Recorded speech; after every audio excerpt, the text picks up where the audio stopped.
할렐루야. 여러분들을 주의 이름으로 사랑하고 환영합니다.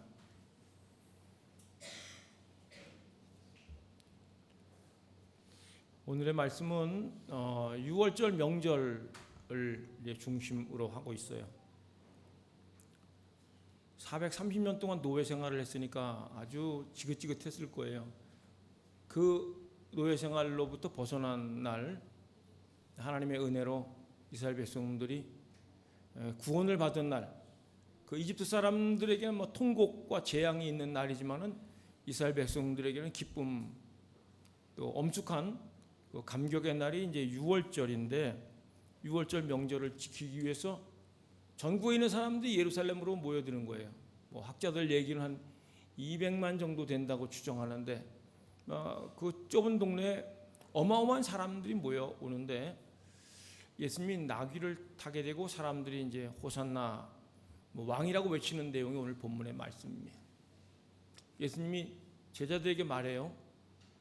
마을 건너편으로 가서 보면은 나귀가 묶여 있을 텐데 새끼도 있고 풀고 나한테 끌고 와라. 누가 만약 뭐라고 하면은 주께서 쓰시겠다 하라. 그 제자들이 남의 나귀 끌고 오는 건데 반문하지도 않고 가요. 가서 나귀 주인이 말했을 거 아니에요. 왜 그러냐 그럴 때 주께서 쓰시겠다 하라. 그래서 즉시 이렇게 허락해주고 나귀를 끌고 오고 예수님이 그 나귀를 타게 되는데, 성경은 이제 구약의 말씀을 이루려 함이라고 얘기를 하고 있어요. 그러니까 예수님의 제자들이 예수님의 말씀을 따라서 나귀를 끌러가는 것, 끌고 오는 것, 그것도 나귀 주인도 끌고 가라고 얘기한 것, 이 모든 과정이 예언된 하나님의 말씀을 이루기 위해서 쓰임 받았다는 거예요.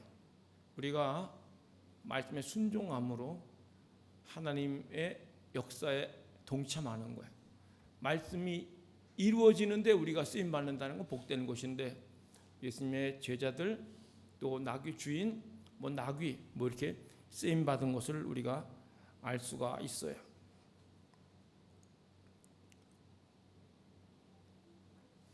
다른 복음서에서는 나귀를 타신 예수님에 대해 이렇게 말씀하고 있어요. 누가복음 19장 38절 말씀 보면은 같이 읽겠습니다.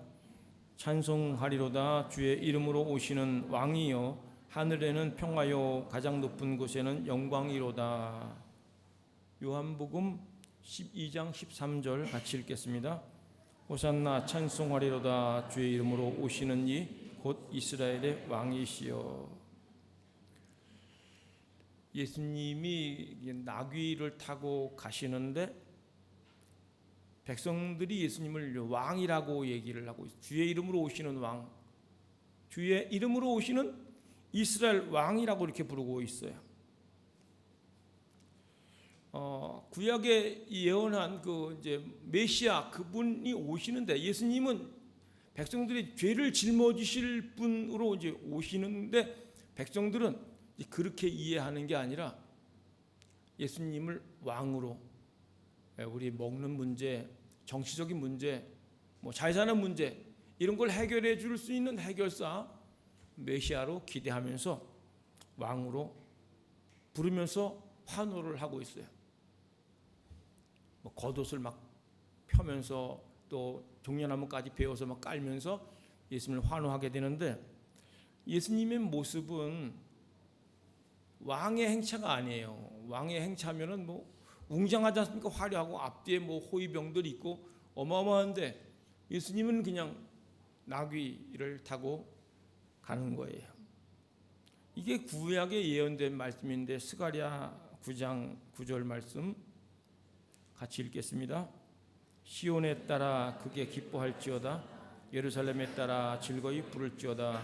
보라, 내 왕이 내게 임하시나니 그는 공의로우시며 구원을 베푸시며 겸손하여서 나귀를 타시나니 나귀의 작은 것 곧 나귀 새끼니라. 왕이 내게 임한다 그렇게 말하고 예수님을 왕이라고 말씀하고 있어요. 우리가 주목할 거는 예수님이 탄생하셨을 때도 동방 박사를 통해서 이제 예루살렘에 와갖고 예루살렘을 완전 뒤집어놔요. 유대인의 왕으로 나시니가 어디시뇨? 그래서 동방 박사를 통해서 왕이 태어나신 것을 알리셨고, 또 예수님께서 나귀를 타고 가실 때 백성들의 입을 통해서 다윗의 자손 주의 이름으로 오시는 왕이라고, 이스라엘 왕이라고, 예수님을 왕이라고 이제 선포하게 됩니다. 그리고 예수님이 십자가에 못 박혀 돌아가셨을 때 명패에 붙은 내용이 유대인의 왕이지 않습니까? 왕이신 그분이 왕으로 태어나시고 왕이신 그분이 이제 왕의 길을 가는데, 오늘 스가랴에 있는 말씀은 예수님을 겸손하다 그렇게 말씀하고 있습니다. 같이 하겠습니다. 겸손하다. 막 군림하는 그런 왕이 아니라 겸손한 왕으로 오셨고 겸손한 왕의 길을 가시는 것을 말씀하고 있어요. 여러분, 예수님이 겸손하기 때문에 나귀를 타신 거예요. 하나님의 말씀을 이루기 위해서 나귀를 타는 것, 순종의 행위인데, 여러분, 교만하면 순종을 못해요. 자기 생각이 꽉 차 있어요. 그래서 하나님의 어떤 감동이 오고 말씀이 들어와도 찔림이 있어도 순종을 못하는 이유가 교만해서 그런 거예요. 예수님은 겸손하여서 나귀를 탔다 그렇게 말씀하고 있어요.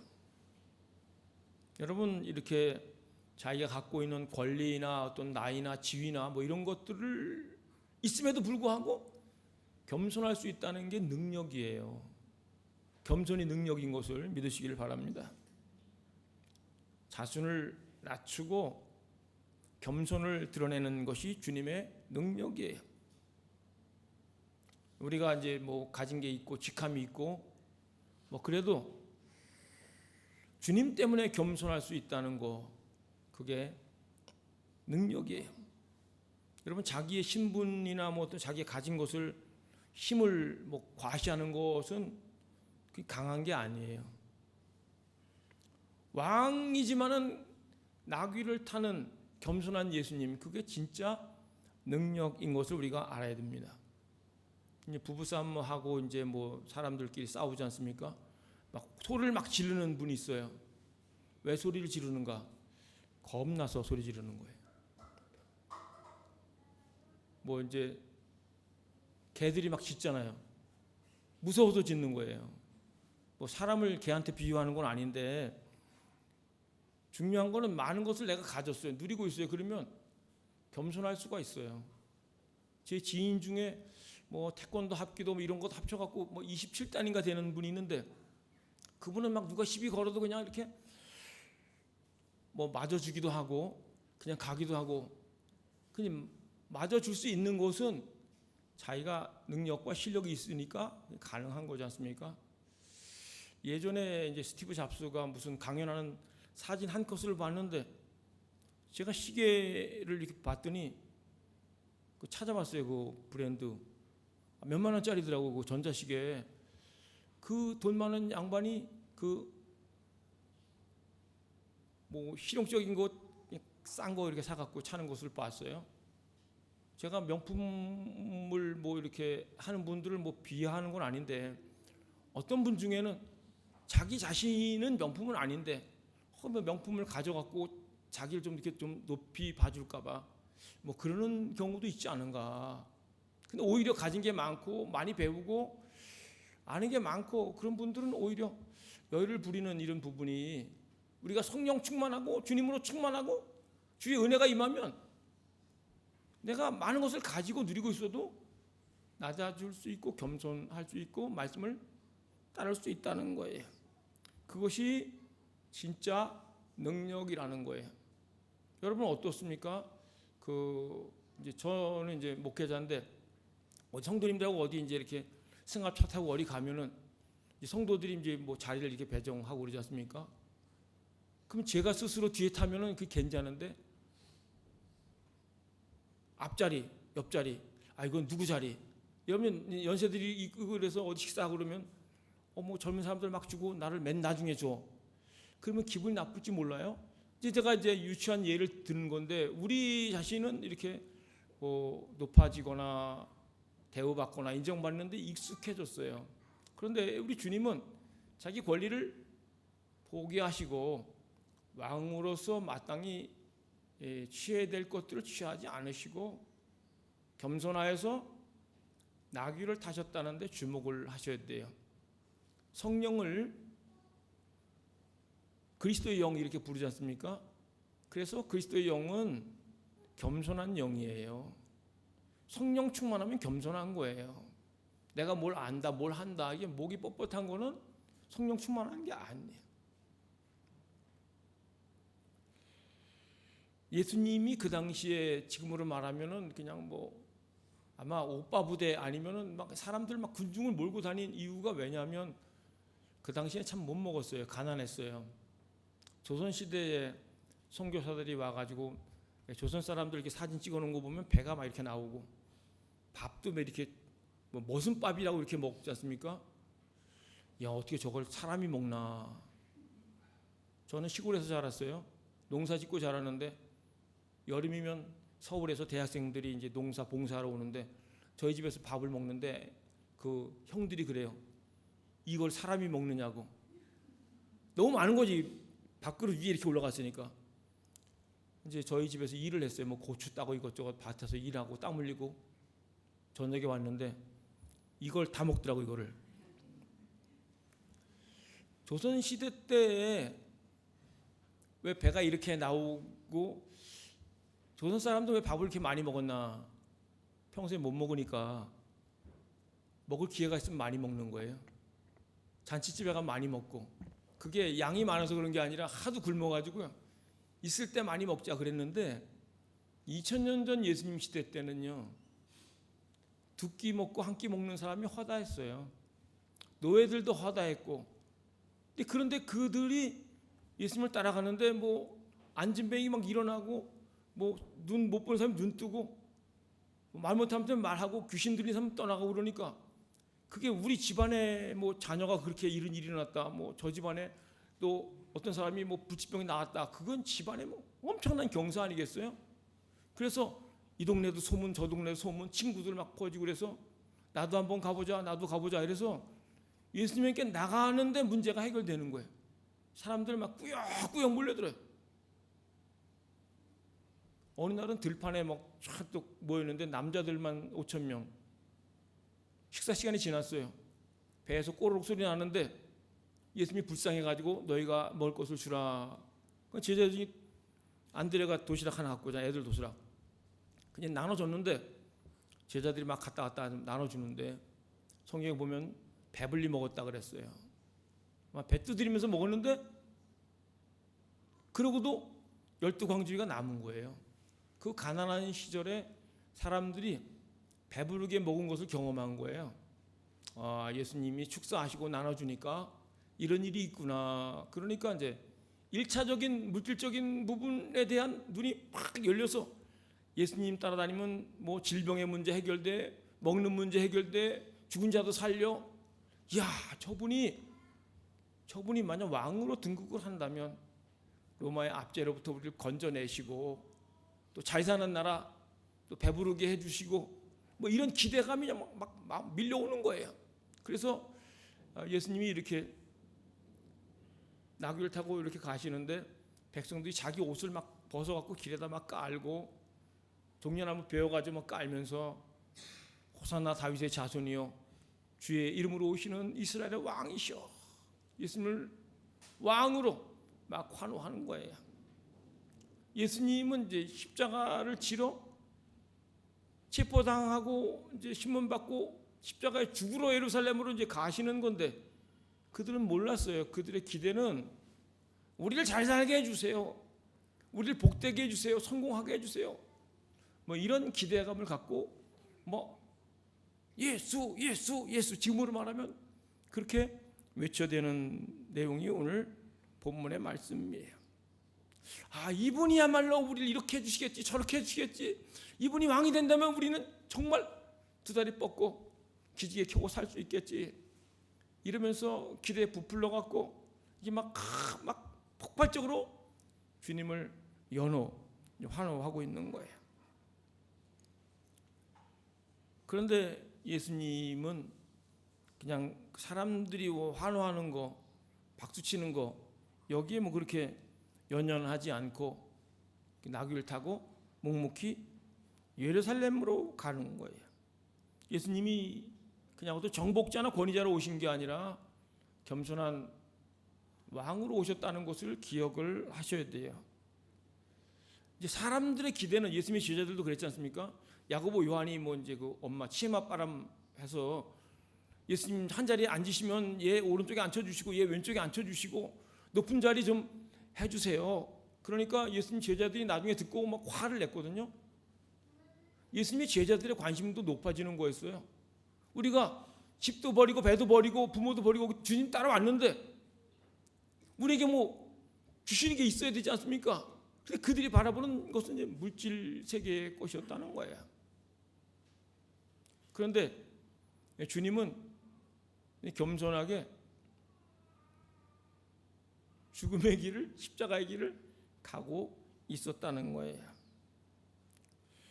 여러분, 제자들이나 또 그 당시 뭐 백성들이나 우리나 예수 믿고 하나님 뭐 이제 잘 되게 해주세요, 시험 잘 보게 해주세요, 또 좋은 학교 가게 해주세요, 취직 진급하게 해주세요, 뭐 여러 가지 뭐 기도하지 않습니까? 그랬다가 잘 안 되면은 또 실망도 하고 화도 막 내고, 만약에 이제 하나님이 이제 뭐 영이시지만은 만약에 하나님 집이 이제 어디 뭐 골프코스로도 어디 집에 있다면은 유리창 남나만 거예요. 막 기도 응답 안 해준다고 막 돌 던지는 사람이 있을 거예요, 분명히. 여러분, 우리가 원하는 대로 응답됐을 때는 막 할렐루야 하고 간증하다가도 우리가 원하는 기도가 응답 안 됐을 때 막 토라지고 화내고, 그런 모습이 예수님 시대의 사람들이 환호 막 했던 사람들이 이제 나중에는 예수님에 대해서 실망을 하지 않습니까? 예수님이 뭐 전능자고 뭐 풍랑을 잔잔케 하고 뭐 죽은 자 살리고 뭐 엄청난 능력을 행했던 분이 체포 당하더니 신문 받고 막 때리는 대로 맞고, 아이 뭐야, 전능한 자인 줄 알았더니, 능력자인 줄 알았더니, 우리를 해방시켜줄 왕인 줄 알았더니 저렇게 맥없이 얻어맞고 당하다니, 그러면서 이제 고개를 돌리는 거예요. 실망하고 절망하고 이제 분노로 또 바뀌고, 그러면서 이제 사람들 선동하는 뭐 대제사장들 이런 사람들 때문에 십자가에 못 박으라, 십자가에 못 박으라, 그렇게 바뀌는 장면이 이제 뒤에 나오죠. 우리가 이제 하나님에 대한, 주님에 대한 기대가 물질 세계의 것들로 차 있는지를 좀 점검할 수 있기를 바래요. 내가 바라는 것, 하나님 나를 변화시켜 주세요, 이것도 아니에요. 또 내 남편을 변화시켜 주세요, 우리 애를 변화시켜 주세요. 그래서 어떤 물질적인 부분들, 우리 삶의 문제를 다루시고 바꾸고 좋게 하실 그 하나님으로 이제 기대를 하고 있는데, 주님은 우리 영적인 문제를 해결하려고 그러는 거예요. 백성들이 원하는 것은 물질 세계의 것인데 백성들에게 필요한 것, 생명이잖아요, 생명. 그 예수님이 이제 죽음의 길을 가셔야 되고, 죽고 장사 지냈다가 부활하시고 다시 영으로 오신 그분을 모셔드려야지 생명을 얻기 때문에 주님은 이제 생명을 주기 위해서 본인은 죽음의 길을 가고 있는 거예요.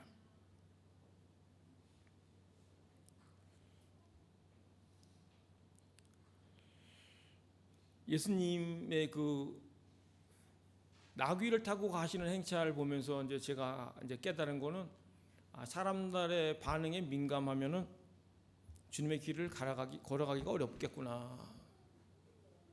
뭐 우리는 누가 막 칭찬해주고 막 좋은 얘기하면은 또 물어봐, 거기 또 다시 또 얘기 들으려고 또, 그런데 그 다음에 뭐 또 듣고 싶어가지고 뭐 그 자리에 머물러 있고, 뭐 간증이라는 명목하에 뭐 자기가 이렇게 좀 뿌듯하고 영광을 얻고 그런 부분이 있을 수 있는데 우리 주님은 그렇게 하지 않았다는 거예요. 사람들이 뭐 크게 보이고 사람들의 목소리가 크게 들리고 그러면 하나님의 음성 안 들릴 수가 있어요. 예수님은 이제 하나님 아버지께서 맡기신 그 십자가의 길을 그냥 묵묵히 걸어가는 거예요. 예루살렘으로 가는 거예요. 지체하지 않고 갑니다. 충성된 걸음을 걸어가는 거예요. 하나님의 말씀을 이루기 위해서 십자가의 길을 걸어가는 것, 그게 진짜 능력이고 그게 은혜라는 거예요. 여러분, 그 길로 가면 고난이 온다는 거 알았잖아요. 십자가라는 게 어떤 건지 예수님이 제자들한테 한 얘기를 보면 내 마음이 고민하여 심히 죽게 되었으니 이런 표현을 썼어요. 그러니까 십자가의 그 흉측함, 처참함, 그 어떤 건지 자기가 들어봤고 알기 때문에 할 수만 있으면 이 잔을 내게서 떠나가게 해달라는 기도도 드렸던 거 아니겠어요? 그런데 이제 알면서도 그 길을 걸어가는 거예요. 몸부림치다가 숨이 끊어져 가는 것을 알면서도 그 길을 간다니까요. 성경에 보면은 예수님 양쪽 옆에 있는 그 강도들은 무릎을 꺾잖아요. 이래 햄머를 쳐가지고 숨을 이렇게 쉬는데 무릎에 밭에 이렇게 쉬는데 그걸 꺾어버리면 착 쳐져갖고 질식해서 죽게 되는데 예수님은 너무 이제 고문을 많이 당하셨는지 이미 돌아가셨어요. 근데 주님이 그 십자가의 그 고통, 사람들이 조롱하고 또 멸시하고 침뱉고 배신하고 떠나는 거, 육체적 정신적 고통, 또 하나님이 나의 하나님 어찌하여 나를 버리셨나이까 이제 비명 절규를 할 때도 하나님이 침묵하시지 않습니까? 근데 이제 우리가 주목할 거는 이제 고통이 아픔이 있음을 알면서도 그 길을 간다고요. 우리를 살리기 위해서. 이제 우리 중에서도 야, 내가 좀 욕을 먹고 고생하더라도 이 공동체 살리기 위해서 나는 욕 먹는 길 간다. 내가 힘들고 고통스러워도 나는 이것을 감당한다. 그게 진짜 능력이라는 거예요. 우리는 이제 누가 인정 안 해주면 섭섭하고 또 인정해주면 또 웃기도 하고 이제 칭찬. 여러분이 노래방 가서 이제 한국에서 막 노래 부르면 뭐 점수 나오지 않습니까? 뭐 98점 막. 근데 막 유치하게 나올 때도 있다래. 저는 이제 뭐 오빠 캡장 그래가지고 이제 뭐 높은 자리 딱 점수 나와도 뭐 배운 사람 못 배운 사람 다 좋아한다는 거예요. 이게 칭찬이라는 거, 인정해 준다는 부분, 우리 내면 깊은 곳에는 편한 거 원하는 거예요. 쉬운 거. 제가 어릴 때는 텔레비전 쫓아가서 번호 돌려야 되는데 버튼 누르지 않습니까? 선풍기도 뭐 리모컨 하고 뭐 전등 들어오는 것도 손뼉 치면 전등 들어오고, 어떻게 사람들 좀 편하게 만드는 게 이제 이게 산업의 발전이고 전자기기 발전인데, 이 사람이 밑바닥 깊은 곳에서 이제 공유하고 있는 게 편한 거, 재밌는 거, 쉬운 거, 뭐 즐거운 거 이런 걸 추구해요. 그런데 우리 주님은 고난과 아픔의 길을 그냥 걸어가는 거예요. 알면서도 우리를 살리기 위해서 그 길을 갔다는 것을 기억을 하셔야 돼요. 6월절은 어린 양을 이제 하나님께 드리는 이제 그 6월절인데, 예수님 스스로가 6월절 어린 양이 돼서 십자가에 달리기 위해서 그 길을 걸어간다는 거예요. 예수님이 요한복음 12장에 보면 뒤에 보면은, 누가복음에 보면 19장 뒤에 보면은 예수님이 이제 예루살렘을 보면서 우셨다는 내용이 나오는데, 왜 우셨냐면은 영적으로 무지했기 때문에 우는 거예요. 이제 몇 년 후면 AD 70년 이제 한 143일 동안 로마 군병들 때문에 이제 짓밟히면서 60만 이상의 사람들이 죽을 것을 예수님이 바라보면서 미래 자기들의 닥칠 어떤 환난이나 재앙을 알지 못하고 있는 사람들 보면서 이제 뭐 속이 막 미어지는 거예요. 그래서 우셨다, 그렇게 기록을 하고 있어요. 예수님이 어떤 눈물이나 그 안타까움, 예수님이 이제 십자가의 길 예루살렘으로 백성들이 뭐 환호하던 뭐 왕이라 그러던 뭐 박수를 치던 어쨌든 이제 죽음의 길을 이제 또박 걸어가는 그거를 몰랐어요. 제자들도 몰랐어요. 뭐 성경을 연구하는 뭐 학자들 뭐 죽었다 살아난 나사로 그 뭐 따라왔던 사람들 뭐 은혜를 받았던 많은 사람들이 나귀를 탄 의미라든지 백성들이 뭐 호산나 외치는 그런 거라든지 알지를 못했는데 요한복음 12장 16절 말씀에 이렇게 나와요. 같이 읽겠습니다. 제자들은 처음에 이 일을 깨닫지 못하였다가 예수께서 영광을 얻으신 후에야 이것이 예수께 대하여 기록된 것임과 사람들이 예수께 이같이 한 것임을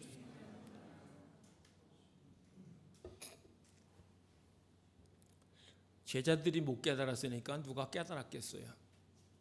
예수님이 여러 번 얘기하셨는데 모르는 거예요. 왜냐하면 마음이 딴 데가 있기 때문에 그래요. 여러분 우리가 어떤 얘기를 들어도 자기가 생각한 대로 해석해서 필터링해서 듣잖아요. 그 예수님의 제자들도 그랬어요. 그런데 예수님이 영광을 얻으신 후에 성령을 받지 않습니까? 제자들이 그리고 깨달아요.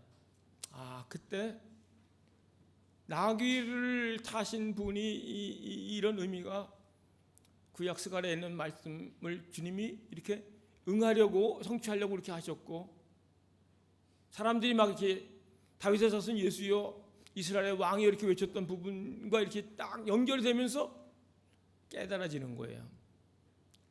여러분 이제 우리가 지금 당장 못 깨달아도요 끝까지 주님과 함께하면 깨닫는 은혜가 있어요. 전 여러분이 끝까지 하기를 축복합니다. 뭐 졸더라도 끝까지 들으셔야 돼요. 끝까지 함께하면요 열리는 때가 있어요. 열리는 때가 주님이 열어주는 때가 있어요. 그래서 제자들이 그렇게 못 깨닫고 영적으로 무지했던 제자들이 고난의 길을 가요. 막 얻어맞아도 뭐 협박을 받아도 옥에 갇혀도 막 가는 이유는 그 예수님이 그 길을 갔기 때문에 제가 반복해서 말씀드리면 성령은 예수의 영이라고 그리스도의 영이라고 말씀하고 있어요. 그리스도는 겸손한 분이잖아요. 섬기러 왔다고 말씀하셨고 죽기까지 복종하셨다 그랬고 고난과 아픔과 그냥 엄청난 그 괴로움, 배신 이런 것들이 막 육체적 고통들이 올 것을 알면서도 그 길을 갔던 분이 예수님이기 때문에 그 성령이 우리한테 오신 거예요. 그래서 우리에게 그 겸손에 그 있어요, 여러분. 여러분 교만한 분이 뭐 얼마나 많은지는 제가 다 확인을 못했지만은 우리 속에 겸손의 영 성령이 계신 것을 믿으셔야 돼요. 성령은 고난을 돌파하신 분이에요. 죽음을 돌파하신 분, 살리기 위해서, 이롭게 하기 위해서, 누군가를 살리기 위해서, 누군가에게 생명을 주기 위해서 내가 고난이 있고 아픔이 있고 괴로움이 있고 배신이 있고 그 육체적인 정신적인 아픔이 있지만은 그걸 걸어갈 수 있게끔 하는 것은 성령께서 해주시는 거예요. 저는 가끔 이제 친구들 만나면 그래요. 야, 너는 뭐 술 담배도 안 하는데 무슨 재미로 사냐? 너는 그 뭐 목회한다고 뭐 맨날 그러고 뭔 재미로 사냐? 그 친구들은 잘 몰라서 그래요. 재미없으면 하겠냐고요. 여러분 제가 재미없어 보이는지 모르지만은 저는 다시 태어나도 저는 목회자가 하고 싶어요.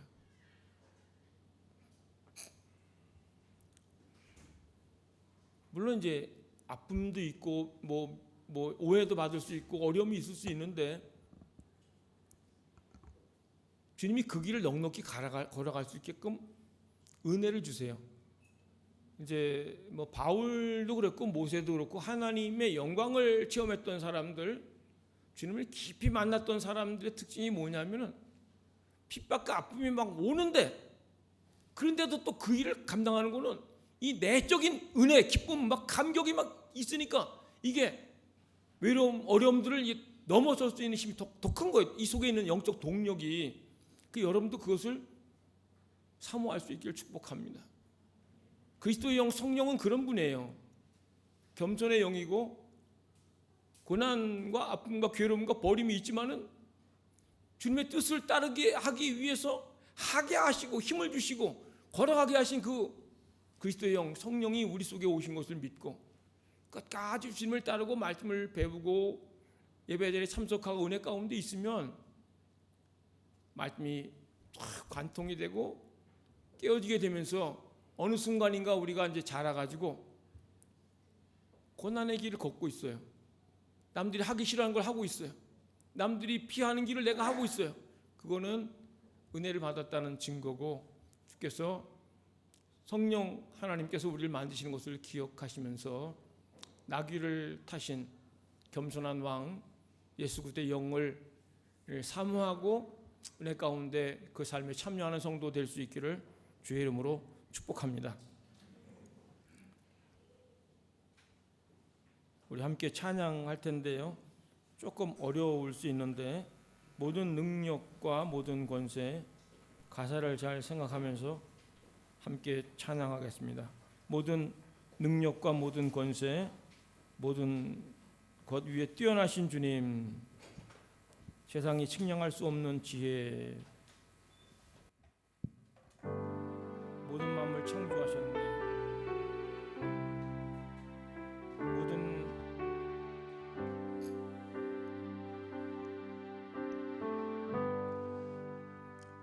능력과 모든 권세 모든 것 위에 뛰어나신 주님, 세상이 측량할 수 없는 지혜로 모든 만물 창조하셨네. 모든 나라와 모든 보좌 이 세상 모든 경이로움보다 이 세상 모든 값진 보물보다 더욱 귀하신 나의 주님, 십자가 고통당하사 십자가 고통당하사 버림받고 외면당하셨네. 짓밟힌 장미꽃처럼 나를 위해 죽으셨네. 나의 주.